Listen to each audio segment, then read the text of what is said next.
Olá a todos que me assistem, meu nome é Fernanda, sou uma das professoras convidadas pela Comissão de Direitos Humanos do Instituto de Artes da Unesp para dar uma das aulas desse segundo ciclo de formação em Direitos Humanos, Perspectivas e Práticas de Resistência. A aula que eu vou dar hoje é sobre escrevivências, experiência, literatura e insubordinação.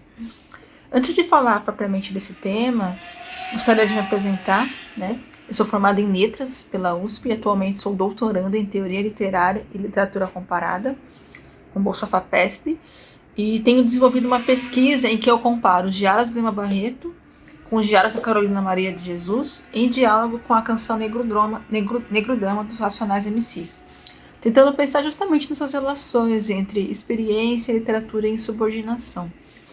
E, acima de tudo, a relação entre narrativa e experiência, né, os significados e implicações que o gesto da escrita, e especificamente o gesto da escrita de um diário, tem nessas produções que eu tenho estudado. Antes de mais nada, é importante pensar um pouco nos termos que compõem o tema dessa aula, né, que é escrevivência, literatura, escrevivências, experiência, literatura e subordinação. Primeiramente, é importante pensar que a noção de escrevivência, né, é uma palavra criada pela Conceição Evaristo, uma escritora mineira, nascida em Belo Horizonte, que já publicou uma série de contos, poemas e tem 2 romances publicados, que é Becos da Memória e Poncia Vicêncio. Esse termo foi cunhado por ela nas suas várias reflexões acadêmicas e literárias sobre o trabalho que ela desenvolve.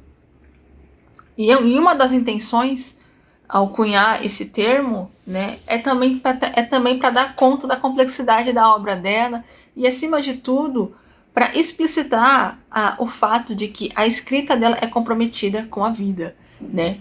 A Conceição Evaristo não entende como possível uma escrita que esteja apartada da vida, apartada do lugar que a gente ocupa no mundo, apartada das relações que nos constituem. E aí pensar a escrita junto à vivência a fez criar esse termo, escrevivência. E aí pensar que escreviver não é simplesmente uma escrita que é tomada por uma relação com a vida e por uma relação explícita com a vida, mas o escreviver também como um modo de viver em que a escrita faz parte da vida, assim como a vida faz parte da escrita. Então, o escreviver é também uma outra maneira de estar no mundo, em que você estabelece o tempo todo uma relação com a linguagem, uma relação com a criação. E me chama muito a atenção esse termo justamente por ele evidenciar o quanto que arte e vida, literatura e experiência estão completamente imbricadas, conectadas uma com a outra, mas não num sentido de que a arte espelha a realidade, a arte traduz a realidade, mas entendendo que a arte recria essa experiência, né? Então, é muito presente na produção da Conceição Evaristo. Ela é muito comum a gente ver nos textos dela, em falas dela, o fato dela deixar claro que o que é mentira, o que é verdade, o que é invenção, o que é real, tudo isso se mistura. As fronteiras entre essas coisas todas se diluem, porque há aí uma recriação por meio da escrita, a partir de um trabalho imaginativo, de maneira que aquilo que você traz para o texto não é a coisa, mas é o seu olhar sobre a coisa. E o seu olhar sobre a coisa já é um olhar marcado por uma série de perspectivas e de procedimentos que vão recriar aquilo. Então isso é uma coisa importante de frisar. Por quê? Porque a produção literária da diáspora negra, não só pensando no Brasil, mas nos Estados Unidos, em outros espaços, é marcada por uma relação constante entre arte e vida. Não se entende a arte como algo completamente separado da vida, sobretudo porque trata-se de artistas, de pessoas que têm na arte, têm na literatura especificamente, a possibilidade de construir um outro olhar para si mesmo, de constituir um outro espelho.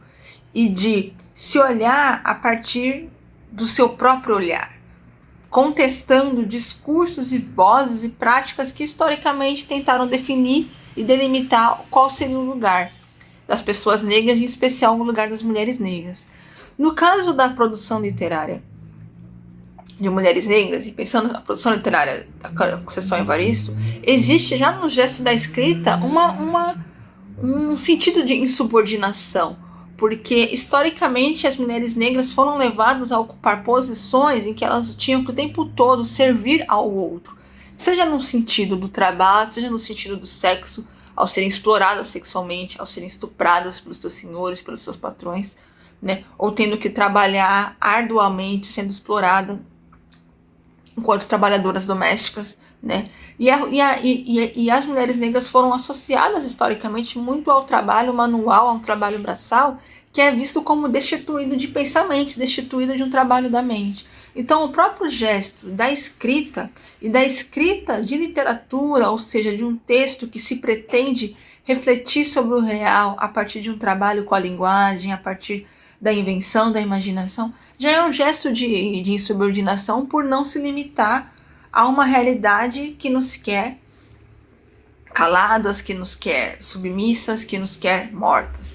Então, o próprio gesto da escrita já carrega um sentido de insubordinação, sobretudo se a gente considerar o quanto a escrita, historicamente, serviu como uma maneira dos europeus no período do colonialismo afirmarem a sua humanidade, afirmarem sua genialidade, porque eles detinham a escrita, né, detinham a escrita, o domínio da escrita, enquanto povos que não dominavam a escrita, que não eram sociedades que não eram grafocêntricas, seriam inferiores, burras, selvagens. Então, o ato a tomada da escrita por parte de mulheres negras, de autores negros, mas pensando nas mulheres negras, sempre sempre foi algo incômodo e que causava muita dúvida, porque não se esperava que essas mulheres escrevessem, porque a escrita é justamente uma das marcas que atestam uma humanidade dentro dessa visão ocidental, essa construção ocidental de mundo. A escrita tem um peso fundamental.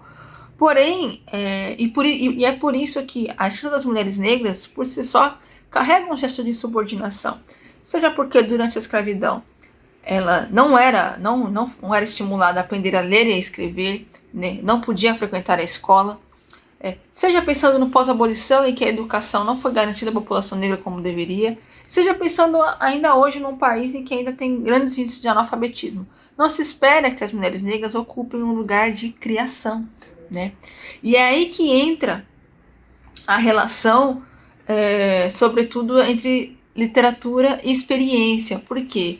Porque a possibilidade de contestar um discurso racista, de contestar um imaginário que associa as mulheres negras apenas ao trabalho, ao sexo, ao carnaval, ou uma série de espaços que de algum modo tentam ceifar a complexidade de sua existência, faz com que a resposta a esse cenário se dê também numa esfera discursiva, né? Porque o racismo tem uma dimensão discursiva. A gente tem uma série de discursos, de falas que cristalizam as mulheres negras em um lugar muito específico, né?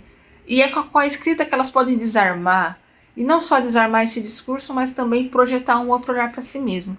E é aí que a escrita da Conceição Evaristo é um grande exemplo para a gente pensar nessa dimensão do escrever, né? Nessa dimensão de uma vida que não se limita ao real, mas que forja um outro real, mas que forja outros sentidos a partir da escrita, a partir de uma relação com a literatura, a partir de uma relação com as palavras, e a partir de uma relação com as palavras que se atenta aos sons, às vozes, às histórias de pessoas que na nossa literatura não tiveram muito espaço, ou quando tiveram, era um espaço estereotipado. Então, na literatura da Conceição Evaristo, a gente encontra, por exemplo, personagens, a gente encontra trabalhadores, a gente encontra prostitutas, crianças pobres, mães solos, pessoas com problemas, pessoas negras com problemas com a bebida, enfim, ela cria na sua literatura espaço para vidas que ao longo da nossa produção literária, que ao longo da história, sempre ficaram à margem. E é na literatura da Conceição Evaristo que essas personagens são tratadas com sua devida complexidade, com a sua devida humanidade, né? E para isso é importante considerar o quanto essas produções literárias partem de uma... não se apropriam da escrita para falar de si próprias e para falar daqueles que lhes são importantes, para falar do seu povo a partir de um mesmo lugar. Não, trata-se de um lugar, inclusive explicitado desde o início, no caso da Conceição Evaristo, de um lugar que é explicitado, que é o lugar de uma mulher negra. E o fato de ser uma escrita que parte desse lugar já faz com que ela tenha um olhar para o mundo que difere do olhar historicamente consolidado na literatura brasileira. E esse olhar tem uma sensibilidade que está ancorada em uma outra genealogia, em uma outra tradição, em uma outra relação com o mundo. E há um texto da Conceição Evaristo chamado Da Grafia Desenho de Minha Mãe, um dos lugares de nascimento de minha escrita, em que isso fica ainda mais claro para nós. Ela começa dizendo o seguinte: talvez o primeiro sinal gráfico que me foi apresentado como escrita tenha vindo de um gesto antigo de minha mãe. Ancestral, quem sabe? Pois de quem ela teria herdado aquele ensinamento, a não ser dos seus, os mais antigos ainda? Ainda me lembro, o lápis era um graveto, quase sempre em forma de uma forquilha, e o papel era a terra lamacenta, rente às suas pernas abertas. Mãe se abaixava, mas antes, cuidadosamente, a juntava e enrolava a saia, para prendê-la entre as coxas e o ventre, e de cócoras, com parte do corpo quase alisando a umidade do chão, ela desenhava um grande sol, cheio de infinitas pernas. Era um gesto solene que acontecia sempre acompanhado pelo olhar e pela postura cúmplice das filhas. Eu e minhas irmãs, todas nós ainda meninas. Era um ritual de uma escrita composta de múltiplos gestos, em que todo o corpo dela se movimentava e não só os dedos. E nossos corpos também, que se deslocavam no espaço acompanhando os passos de mãe em direção à página chão, em que o sol seria escrito. Aquele gesto de movimento e grafia era uma simpatia para o chamar o sol. Fazia-se a estrela no chão. Na composição daqueles traços, na arquitetura daqueles símbolos, alegoricamente ela imprimia todo o seu desespero. Minha mãe não desenhava, não escrevia somente um sol, ela chamava por ele, assim como os artistas das culturas tradicionais africanas sabem que suas máscaras não representam uma entidade, elas são as entidades esculpidas e nomeadas por eles. E no círculo do chão, minha mãe colocava o sol para que o astro se engrandecesse no infinito e se materializasse em nossos dias. Percebe-se aí como a Conceição inscreve o primeiro contato dela com a escrita, não na escola, através de um livro, de alguém lendo para ela, mas através de um gesto que se inscreve na precariedade de uma vida, mas que não se esgota nessa precariedade porque a mãe dela busca maneiras de tentar criar uma outra coisa em meio a uma realidade de precariedade, de falta, de fome. E aí é com graveto que se torna um lápis, é a terra lamacenta como papel, e é o sol que é desenhado nessa terra que se torna a primeira relação da Conceição com a escrita. E é uma escrita que se dá a partir de uma relação com a terra, a partir de uma relação com a natureza. E a partir de um ritual, de uma escrita, como diz a Conceição, composta por múltiplos gestos. Num gesto que ela vai chamar de movimento-grafia. É uma escrita que se dá também com o corpo.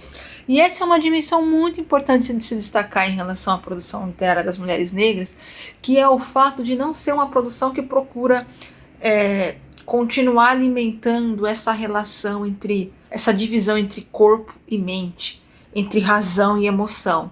Porque essa é uma divisão construída no iluminismo, numa perspectiva ocidental, e que nada tem a ver com uma ancestralidade africana, com uma relação com o mundo em que o pensar e o sentir estão atrelados, né?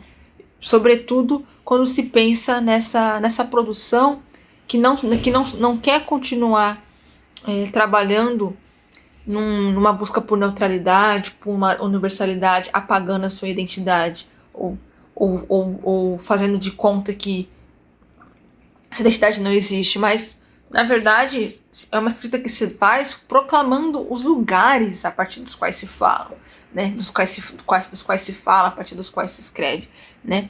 Trata-se de uma escrita que não trabalha com essa separação. Como diz a Audre Lorde, uma poeta e ativista negra e lésbica radicada nos Estados Unidos, as poetas negras, elas não trabalham com a lógica penso logo existo, mas sim eu sinto, portanto eu posso ser livre, né? Porque uma das coisas que ela acredita, por exemplo, a Audre Lorde, e ela escreve no ensaio chamado A Poesia Não é um Luxo, é que a poesia, a literatura, é uma maneira da gente se conectar com nossos sentimentos, em especial aqueles sentimentos e aquelas emoções que ficam soterradas dentro de nós, em especial nós, mulheres negras, em função de uma realidade que exige o tempo todo que a gente esteja pronta para enfrentar batalhas, para responder a atos de racismo, para trabalhar, para fazer uma série de coisas. E é na poesia, é na literatura que esses sentimentos soterrados, essas emoções têm um espaço de expressão. E aí é interessante ver como a Conceição, nesse ensaio, né, em uma outra parte dele, ela vai dizer o quanto foram as mãos lavadeiras de sua mãe, de suas tias, que seguraram suas mãos e a guiaram quando ela estava aprendendo a ler e escrever. Foram as mãos lavadeiras dessas mulheres que a apoiaram em seus estudos, que a permitiram seguir viva e resistindo em uma realidade racista como a do Brasil. E aí é interessante ver como ela vai pensar nesse ensaio. Ela vai dizer que a gênese da sua escrita se encontra no acúmulo de tudo que ela ouviu desde criança. E nas histórias que ela ouvia das vizinhas, da mãe, dos tios, das tias, né? E histórias que eram histórias contadas e difundidas em espaços precários, nas favelas, mas nas quais pulsava algo ali de humano e que poderia ser recriado. E aí ela vai dizer que a ficção dela é, na verdade, essa recriação constante de coisas que ela ouviu, mas que ela ouviu e pode não lembrar tão bem, e aí ela se vale da ficção para dar conta das lacunas que a memória não dá conta de preencher. E por isso eu queria muito continuar, trabalhar com essas questões da especificidade da produção literária das mulheres negras, de entender como essa produção se dá a partir de uma explicitação do lugar de mundo que ocupa, a partir de uma outra relação com a realidade. E eu queria muito poder falar disso também trazendo um poema da Conceição chamado De Mãe, né? Que também que traduz o quanto o legado que ela carrega, os aprendizados que ela tem, aquilo que ela tem de mais precioso não está assentado numa lógica do capital, de ter bens materiais ou de um acúmulo de conhecimento livresco, mas está assentado no legado imaterial que ela herda de sua mãe, né? Que sua mãe herda da avó dela e assim por diante, né? De uma genealogia, de uma tradição de mulheres, né? Então é muito importante pensar o quanto que essas escrevivências, elas estão assentadas numa perspectiva ancestral, né? Em que ao escreviver é como se também pudesse dar outra vida, outro espaço para vidas que historicamente foram muitas vezes limitadas a determinados espaços, como o espaço do trabalho, e não puderam se expressar pela escrita, mas se expressaram de outras formas, né? Então é legal observar como no caso do poema, que a Conceição Evaristo, por exemplo, vai trabalhar ainda mais a dimensão desses lugares de nascimento da escrita dela, né? E a poesia, é um gênero ainda mais significativo para pensar a produção literária das mulheres negras, justamente por evidenciar, justamente por exigir um trabalho mais detido com a linguagem, um trabalho mais reflexivo, em que é como se você fizesse a linguagem voltar sobre si mesma, a linguagem sobre si mesma, porque um poema, ele não tem a pretensão de ser um discurso direto, objetivo, linear, né? A poesia é como se fosse uma dança, em que o sentido de alguma maneira está nela mesma, está na exploração dos significados que as palavras têm ali. E aí nesse poema de Mãe fica muito claro o quanto a poesia da Conceição Evaristo é carregada de outros sentidos. Ela diz, e esse poema está no livro Poemas da Recordação e Outros Movimentos.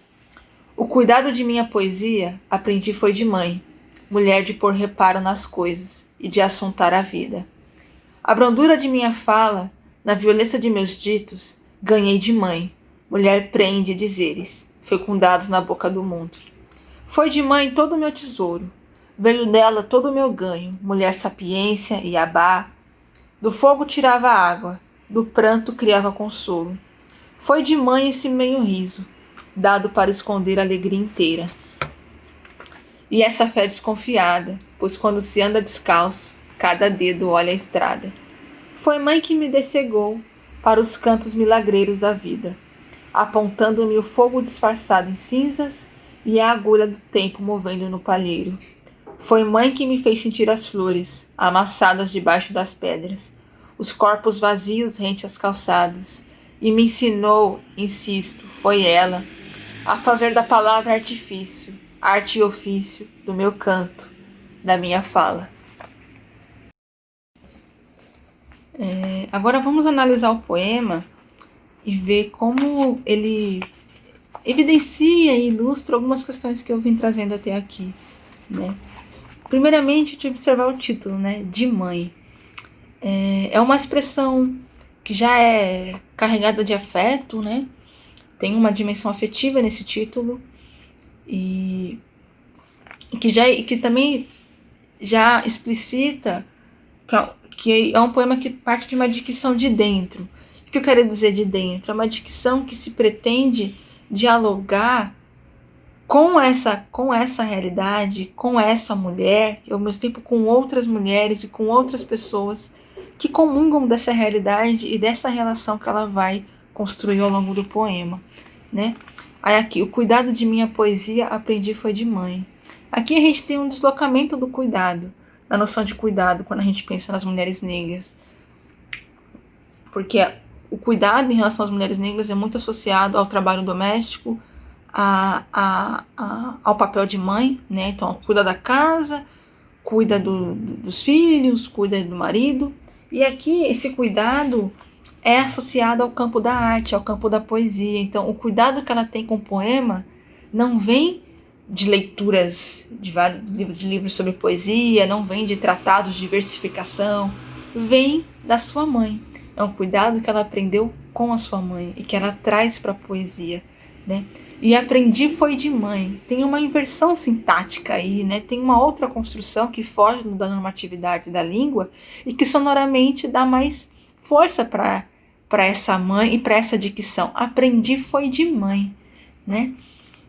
Então tem uma recusa a uma normatividade da língua, a um discurso que se pretende cumprir, estar de acordo com a norma padrão, ao ter essa inversão, né? Aprendi foi de mãe, que continua repondo essa relação afetuosa. Em seguida, fala mulher de pôr reparo nas coisas, de assuntar a vida.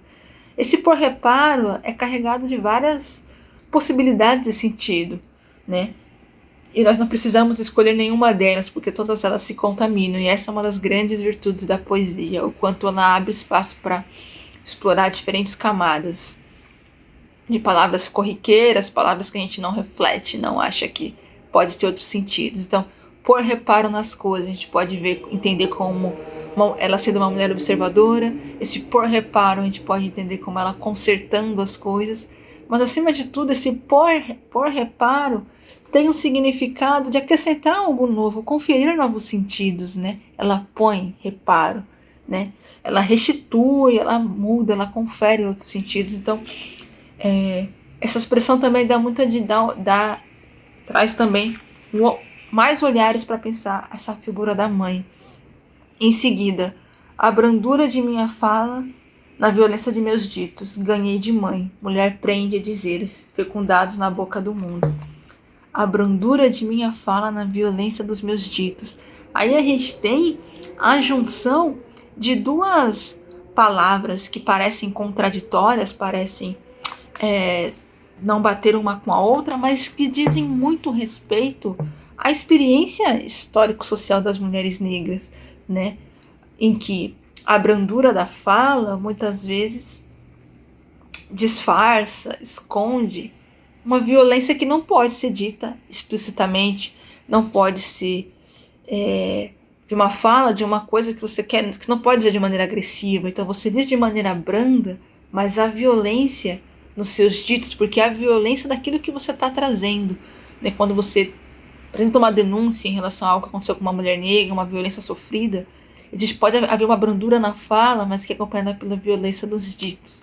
Então aqui ela consegue reunir essa complexidade, essa ambivalência, né, dessa brandura e dessa violência, que é também, e a brandura entendendo também como uma das estratégias, negociações das mulheres negras para sobreviver nesse mundo. E aí coloca, né, ganhei de mãe, de novo esse de mãe. Mulher prende dizeres, fecundados na boca do mundo. É uma mulher grávida de palavras. E aí você entende que você inclusive vê essas palavras como palavras que geram vida. Ela está grávida de dizeres. E quando a pessoa está grávida, ela gera vida. Então as palavras de sua mãe geram vida, geram sentidos, geram o cuidado da sua poesia. Em seguida ela fala, foi de mãe todo o meu tesouro, veio dela todo o meu ganho. Mulher sapiência e abá, do fogo tirava água, do pranto criava consolo. Foi de mãe todo o meu tesouro. Aí você percebe a associação. Aí o tesouro não é um tesouro material, não se trata de dinheiro, não se trata de posses. Trata-se, acima de tudo, dessa capacidade de transformação, de resiliência, de resistência, de conseguir encontrar formas e táticas de sobreviver à realidade, de maneira que ela inclusive usa metáforas da natureza para explicitar o quanto essa mãe dá conta de lidar com o impossível e fazer o impossível. Então, do fogo tirava a água, do pranto criava consolo. As metáforas ligadas aos elementos da natureza evidenciam uma relação orgânica com o mundo, em que aquilo que parece impossível pode acontecer diante dessas possibilidades estratégicas que essas mulheres gestam para não só manter a si próprias vidas, manter a elas mesmas vivas, mas também os seus próprios filhos. E aqui veio dela todo o meu ganho. E aí esse ganho me faz muito pensar o quê? Numa das ocupações muito comuns na escravidão, no caso das mulheres negras, que era o fato delas serem escravas de ganho, né? Quando elas trabalhavam, elas tinham horas para trabalhar, vendendo na rua e tal, e parte do que elas ganhavam, elas podiam ter para si, para depois comprar sua liberdade, fazer alguma coisa com aquele dinheiro que podia ser delas, né? Aí aqui, foi de mãe esse meio riso, dado para esconder a alegria inteira. E essa fé desconfiada, pois quando se anda descalço, cada dedo olha a estrada.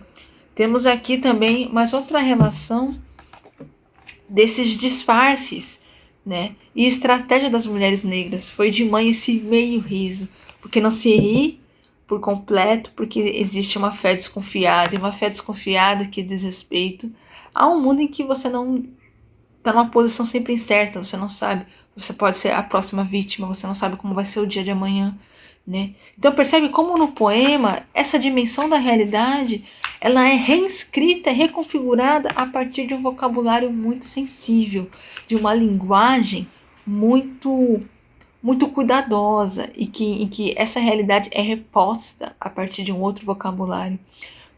E ela fala, né? Pois quando se anda descalço, cada dedo olha a estrada. E a gente pode pensar esse descalço como tendo uma relação com a precariedade, né? Com a falta, mas ao mesmo tempo ser descalço com uma realidade com o chão, com a terra, né? Com o anilé, como a gente chama, como é terra em Yorubá, né? Cada dedo olha a estrada, né? Pois quando se anda descalço, cada dedo olha a estrada. Uma relação orgânica com a terra em que o corpo também é guia, porque não se separa corpo e mente. E aí, continuando, ela diz: foi mãe que me dissegou para os cantos milagreiros da vida, apontando-me o fogo disfarçado em cinzas e a agulha do tempo movendo no palheiro. Aqui nós também temos a outro ensinamento por parte da mãe dela, que foi ter dado a ela a capacidade de enxergar o milagre da vida, né? Enxergar a vida onde não parece haver vida, né? Encontrar, ou seja, o fogo disfarçado em cinzas, né? Onde há cinzas, saber que ali houve vida e que nessas cinzas também pode haver vida, né? Então percebe como no poema toda essa realidade é traduzida numa outra linguagem, numa outra perspectiva, né? E aí olhar os cantos milagreiros da vida. Pode ser tanto cantos no sentido das canções, das músicas que fazem viver, mas também cantos como lugares, né? E a agulha do tempo movendo no palheiro, que é também uma maneira poética em que ela parece querer traduzir um dos ensinamentos que a gente, muito comuns em famílias negras, que é de respeitar o tempo, saber que as coisas passam, que o tempo passa, que nada fica como está. E aí no final ela diz: foi mãe que me fez sentir as flores amassadas debaixo das pedras, os corpos vazios rente às calçadas, e me ensinou isto, foi ela, a fazer da palavra artifício, arte e ofício do meu canto, da minha fala. Tem também aí uma relação em que a mãe que restituiu a capacidade dela de ver, que a dessegou, é também a mãe que a faz sentir as flores amassadas debaixo das pedras, ou seja, aquilo que a sociedade costuma não dar valor, que a sociedade costuma desprezar, mas que a mãe dela ensinou a ver, né? A gente não costuma olhar uma flor amassada debaixo da pedra, a gente quer olhar a flor florida, bonita, mas a mãe dela lhe deu a sensibilidade de olhar a flor que está debaixo das pedras, olhar aquilo que está por trás do que parece não ter vida, do que parece estar morto, né? E ensinou a olhar os corpos vazios, ensinou a olhar aqueles que moram nas ruas, ensinou a olhar aqueles que são negligenciados, desprezados, invisibilizados, e ensinou, acima de tudo, um trabalho artesanal com a palavra. Foi ela, e me ensinou, insisto, foi ela a fazer da palavra artifício, arte e ofício do meu canto, da minha fala, né? Então, é essa mãe que dá a ela a sensibilidade, que a permite ter sensibilidade em meio à dureza da vida, e, acima de tudo, a construir um poema que tem um cuidado que é herdado da mãe. E é um cuidado que é a continuidade desse cuidado que a mãe dela ensinou e aparece nesse poema, né? E aí, para fechar, o que eu queria destacar é o quanto essa expressão de mãe, né, é comum quando nós estamos entre irmãos. Ah, cadê a mãe? Ah, a mãe saiu, né? E aí a gente não fala a minha mãe, porque essa mãe também é mãe de outra pessoa, do meu irmão ou da minha irmã. E no caso desse poema, ela usar a expressão de mãe o tempo todo, é também como esse poema trouxesse não só a mãe dela, mas a mãe de outras mulheres negras, como se nós estivéssemos falando, no final das contas, de uma mesma mãe que ensinou o cuidado da nossa poesia, não só pode ter nos ensinado não só o cuidado de nossa poesia, mas o cuidado de nossas vidas, o cuidado de nosso trabalho intelectual, o cuidado de tudo aquilo que a gente faz. E essa é uma das coisas que a poesia das mulheres negras e a poesia da Conceição Evaristo procura trazer, a dimensão do cuidado, e que a escrita não está apartada da vida e, portanto, não está apartada de um cuidado, de formas e estratégias de cuidado que herdamos das nossas mais velhas e que são fundamentais em um contexto de pandemia como esse que a gente está vivendo, né? Obrigada, gente.